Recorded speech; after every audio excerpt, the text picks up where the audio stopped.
ہے تو اس کا مطلب یہ ہوتا ہے کہ اس وقت اس کا موت کا وقت آ گیا. پھر وہ شخص نیک ہو تو میں اس کے پاس اچھی صورت میں جاتا ہوں, اس کی روح قصد کر کے راحت اور خوشبو میں رکھتا ہوں. اگر وہ گناہ گار ہو تو اس کے پاس خوفناک شکل میں آتا ہوں.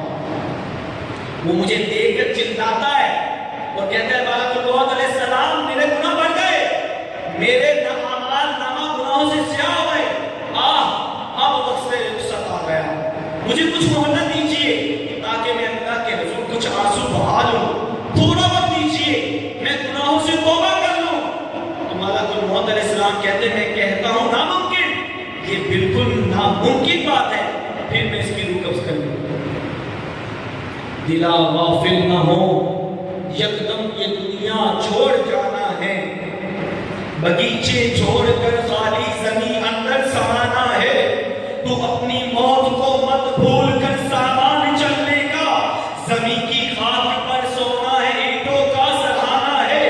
عزیزہ جان کر جس دن اسرائیل آئیں گے نہ جانے کوئی تیرے سر, اکیلے تو نے جانا ہے. غلام ایک دم نہ کر غفلت, حیاتی پر نہ ہو برا, خدا کی یاد کر ہر دم جس نے کام آنا ہے. آج موقع ہے, آج ہماری سانسیں چل رہی ہیں. آج اسرائیل علیہ السلام نے فرمایا میں دیکھوں جب روح قبض کرتا ہوں اچھی صورت میں آتا ہوں, لیکن جب گناہگار فاسق و فاجر کافر کی روح قبض کرنے آتا ہوں تو خطرناک صورت میں آتا ہوں. پیارے اسلامی بھائیوں, ابھی ہماری سانسوں کی مالا چل رہی ہے, ابھی ہم سانس لے سکتے ہیں, اللہ کی عبادت کر سکتے ہیں, سجدے کر سکتے ہیں, زکات دے سکتے ہیں, تلاوت قرآن کر سکتے ہیں, نیکی کی دعوت دے سکتے ہیں, برائی سے منع کر سکتے ہیں, مسجد کو آباد کر سکتے ہیں, لوگوں کو راہ ہدایت کی طرف بلا سکتے ہیں, اپنی چھوی کو رب کی بارگاہ میں جھکا سکتے ہیں, رب کے حضور کھڑے ہو کر دعا کر سکتے ہیں, مولا معاف کر دے, ابھی توبہ کا وقت ہے, ابھی اللہ سے بخشش کا وقت ہے. اگر آج توبہ نہ کی اور اپنی زندگی کو گناہوں میں بسر کر لیا تو یاد رکھیے ایک دن آئے گا, قیام اجل آئے گا, اس وقت ہم تمنا بھی کرتے رہے کہ ہمیں تھوڑی سی مہلت مل جائے, تھوڑی سی مدت مل جائے, ہم توبہ کر لیں, ہم زکات دے دیں, صدقہ دے دیں, صلہ رحمی کر لیں, ہم مسجدیں آباد کر لیں, مسجدیں بنا لیں. اس وقت مہلت نہیں ملے گی. جسے بزرگ رحمۃ اللہ علیہ نے کیا خوب کہا, اے انسان ابھی تیرے ہاتھ کھلے, جو کرنا ہے کر لے, کل جب یہ کفن میں مر جائیں گے تو کچھ نہ کر سکے گا. ابھی کرنا ہے. موت نے کتنوں کے گھروں کو اجاڑ دیا, کتنے محلات کو ویران کر دیا. کہاں گئے بڑے بڑے محلات بنانے والے, کہاں گیا وہ نمرود جس کو اپنی بادشاہی پر ناز تھا, جو لوگوں پر ظلم کے پہاڑ ڈھایا کرتا تھا. کہاں گیا فرعون جو لوگوں کے ہاتھوں میں میکھے چبوا دیتا تھا, زندہ انسانوں کے اوپر سے کھال اتار کے اس میں بھوسا بھرتا تھا. موت نے ان کے ساتھ کیا کیا. کہاں گئے بڑے بڑے بادشاہ, کہاں گیا ایک دن کا بچہ. موت آ رہی ہے, لمحے بھر لمحے ہمارے پیچھے ہے, لیکن ہم ہیں کہ غفلت سے نجات نہیں ہوتے.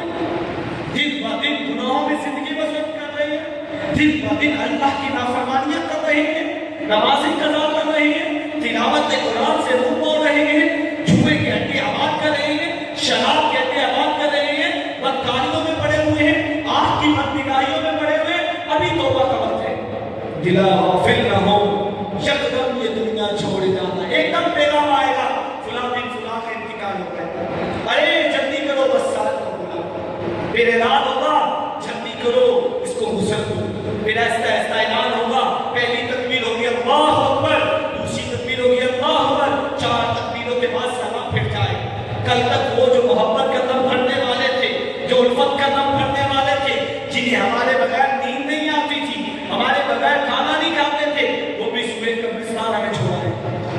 کوئی یہ نہیں دیکھے گا یہ نوجوان تو بڑا حسین ہے, کوئی یہ نہیں دیکھے گا ارے یہ تو گھر کا واحد کفیل تھا. موت آئے گی سب ختم ہو جائے, موت آئے گی سب ختم ہو جائے گا, اعمال کا سلسلہ منقطع ہو جائے.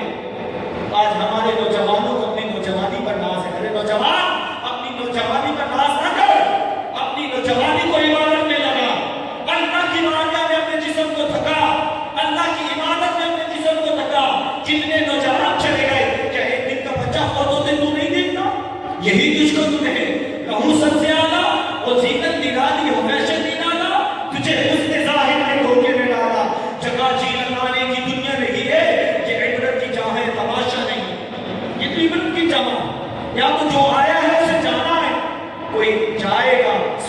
رسول کا عمل کرتے ہوئے کوئی جائے گا اس کے لیے لفظ بولا جائے گا یہ تو جناب قاری قرآن تھا، یہ تو عالم قرآن تھا، داعی الی سنت تھا، یہ تو مسجدیں بنانے والا تھا، یہ تو والدین کی فرما برداری کرنے والا تھا، اور کسی کے لیے لفظ بولا جائے گا یہ شرابی تھا، یہ جواری تھا، یہ جھوٹا کا جھوٹا، یہ اللہ اور اس کے رسول کا نافرمان تھا. ہم اپنے لیے کون سے لفظ سننا پسند کرتے ہیں؟ موت تو ایسی آنی چاہیے نا کہ جلوہ محبوب نظر آئے اور روح کب سے دوسری سے تماس کرتا ہے.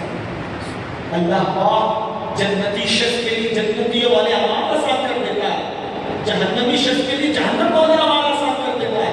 ہم غور کریں ہمارے اعمال میں کیسے بات بات میں جھوٹ، بات بات میں دھوکہ، فراڈ، لوٹ مار، حرام کی کمائی، حد میں مزید کے چکر، کوٹھی بنانے کا نشہ، سود کھانا، سود پہ سود لیے جا رہے ہیں، اللہ اور اس کے رسول کی نافرمانی کر رہے ہیں. ہم بیٹھ کن لوگوں میں رہے؟ کیا ہم ان لوگوں میں بیٹھتے جو ہمیں اللہ اور اس کے رسول کے احکامات کی یاد کروا دیں؟ اللہ اور اس کے رسول ان کے پاس بیٹھنے سے اللہ اور اس کے رسول کی محبت میں اضافہ ہوتا ہے؟ نہیں. ہم کن لوگوں کے پاس بیٹھتے ہیں جو بے نمازی ہوتے ہیں، اللہ اور اس کے رسول کے نافرمان ہوتے ہیں؟ تو یہ یاد رکھیے نافرمانی آج تو ہو جائے گی، آج گناہوں میں لذت بھی ملے گی، مزہ بھی ملے گا، لیکن جیسے ہی آنکھیں بند ہوگی پھر پتہ چلے گا کون سے مزے اٹھاتے ہیں، کون سی لذتیں اٹھاتے ہیں. ملک الموت علیہ السلام تو ایک لمحے کے لیے بھی مہلت نہیں دیں گے. قیامت کے دن کہہ دیا جائے گا اقرا کتابہ کا وکفیٰ بنفسک اليوم، پڑھ اپنی کتاب، آج کے دن تیرا نامہ اعمال تجھے کافی ہے. جو تو کرتوتیں کرتا رہا بند کپڑوں کے اندر پڑھ تو صحیح، جو لوگوں پہ ظلم کرتا رہا پڑھ تو صحیح، یتیموں کا مال کھاتا رہا پڑھ تو صحیح، صحابہ پر بھوکتا رہا پڑھ تو صحیح، اہل بیت کی دشمنی کرتا رہا تو پڑھ تو صحیح، اولیاء کرام کے خلاف باتیں کرتا رہا پڑھ تو صحیح، غوث پاک کا تو منکر ہو گیا پڑھ تو صحیح، تو صحابہ کا بت سینے میں لے کے مرا، سود کھانا کھاتا مرا پڑھ تو صحیح. آج کے دن تیرا نامہ اعمال تجھے کافی ہے. کیا کریں گے؟ وقت ساتھ آئے گا، دولت ساتھ آئے گی؟ نہیں. جب ملک الموت علیہ السلام آئیں گے پھر کوئی کام نہیں آئے گا. صحابی رسول اور یہ موت کیوں پیدا کی گئی؟ اللہ پاک نے موت کو پیدا کرنے کا مقصد بیان کیا.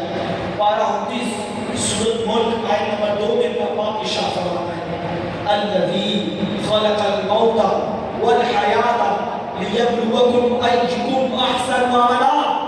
کہ ہم نے زندگی اور موت کو اس لیے پیدا کیا تاکہ تمہاری آزمائش کرے تم میں سے کس کا عمل اچھا ہو.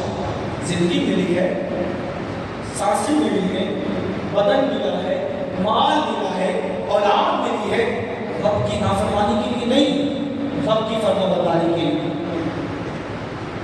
مال خرچ کرنا ہے رب کی نافرمانی میں نہیں، رب کی فرما برداری. زبان استعمال کرنی ہے رب کی نافرمانی میں نہیں، رب کی فرما برداری.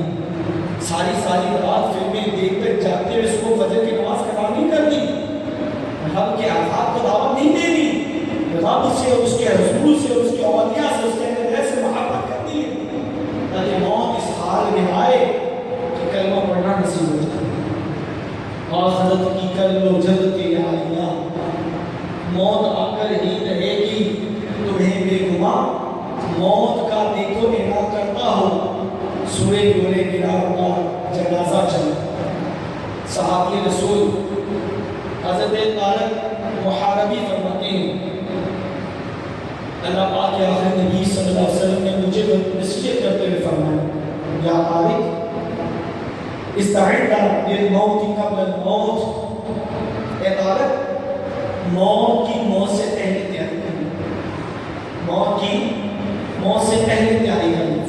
قرآن میں فرمایا گیا وَاتَّقُوا يَوْمًا تُرْجَعُونَ فِيهِ إِلَى اللَّهِ.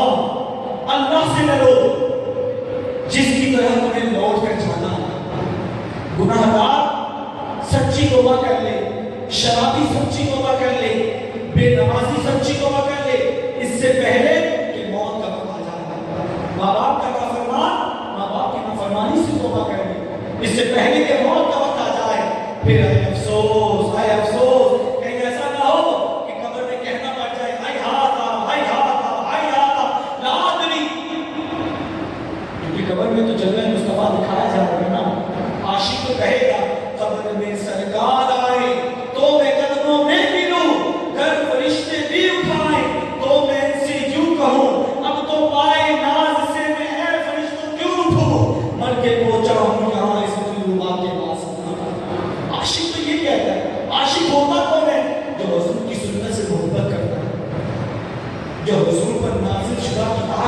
قرآن کو تلاوت کرتا ہے. افسوس ہم نے تلاوت قرآن چھوڑ دی, ہم نے قرآن کے احکامات پہ عمل کرنا چھوڑ دیا. دعویٰ یہ رہا ہے غلامی رسول کی موت قبول ہے, تلاوت قرآن قبول ہے, موت قبول ہے, اپنی اولاد کو قرآن کی محبت پلانا قبول ہے. قرآن کی محبت اپنی اولاد کو پلائیں, قرآن کی محبت اپنی اولاد کو سکھائیں, اور قرآن کو مضبوطی سے پڑھیں اور نیک اعمال کی طرف جلدی کریں. میں بھی اور آپ ہم سب مل کر نیک اعمال کی طرف جلدی کریں. اللہ پاک کی بارگاہ میں سچی توبہ کریں. دیکھیں وہ بہت غفار ہے, وہ بہت رحیم ہے, وہ بڑا کریم ہے. اس کی بارگاہ میں کوئی ندامت کے آنسو لے کر آئے نا, اس کے گناہ سمندروں کے جھاگ سے برابر ہو. گناہ کر کر کے زمین ساری سے ہو جائے, یہاں تک کہ اس کے گناہ آسمانوں کو چھو رہے ہو, لیکن رب کی بارگاہ میں ندامت کا سچا آنسو بہا دینا, رب سارے گناہوں کو معاف صرف معاف نہیں فرماتا, ان گناہوں کو حسنات میں تبدیل بھی فرماتا ہے. یا جو اب ہمیں کھانے کے لیے دے, پینے کے لیے دے, لباس دے, عقل دے, جس نے ہمیں پیدا کیا, موت کے بعد تمہارا زندہ کرے گا, اس کی نافرمانی کرتے ہوئے ہمیں شرم کرنی چاہیے, حیا کرنی چاہیے. کس کی نافرمانی کرے؟ آقا صلی اللہ علیہ وسلم کا دامن مضبوطی سے تھامنا چاہیے. ان لوگوں کے پاس نہیں بیٹھنا چاہیے جن کے پاس بیٹھنے سے عشق مصطفیٰ میں کمی آئے, عشق اولیاء میں کمی آئے, عشق اہل بیت میں کمی آئے, عشق صحابہ میں کمی آئے, بلکہ ان لوگوں کے پاس بیٹھنا چاہیے جس کے پاس بیٹھ کر ہم جانا چاہیے. اللہ پاک ہمیں حضور صلی اللہ علیہ وسلم کی سچی محبت عطا فرمائے, سچی محبت. بس رب ہم سے راضی ہو جائے. ایک چند اشعار سنیں. امیر اہل سنت فرماتے ہیں, آج نوجوان ایک کہتا ہے نا, ابھی تو بڑی عمر پڑی ہے, ابھی تو جوان ہونا ہے, شادی ہوگی, بچے ہوں گے, پھر مریں گے. نہیں, ایک دن کا بچہ بھی مر جاتا ہے, 20 سال کا جوان بھی چلا جاتا ہے, 50 سال کا بوڑھا بھی چلا جاتا ہے, 100 سال کا بھی چلا جاتا ہے, ماں کے پیٹ میں بھی وفات ہو جاتی ہے. امیر علیہ سنت فرماتے ہیں, تم اے بوڑھو سنو, نوجوانوں سنو, اے ضعیفوں سنو, پہلوانوں سنو, موت کو ہر گھڑی سر پر جانو سنو, جلدی کرو توبہ میری مانو سنو, بھائیوں سب گناہوں سے منہ موڑ دو, ناتا تم نیکیوں ہی سے بس جوڑ دو, ایک دن موت آ کر رہے گی ضرور, اس کو تم مجرموں کچھ سمجھنا نہ دور. موت تو آنی ہے, اللہ کی بارگاہ میں حاضری تو دینی ہے. اب کیسے دینی ہے یہ ہم نے دیکھا. اچھے اعمال کر لیں تو موت اللہ نے چاہا تو خاتمہ بالخیر ہوگا, اللہ کی فرمانبرداری کریں تو لہٰذا اچھوں کی صحبت میں بیٹھیں, اچھوں کی صحبت میں بیٹھیں. اللہ پاک ہمیں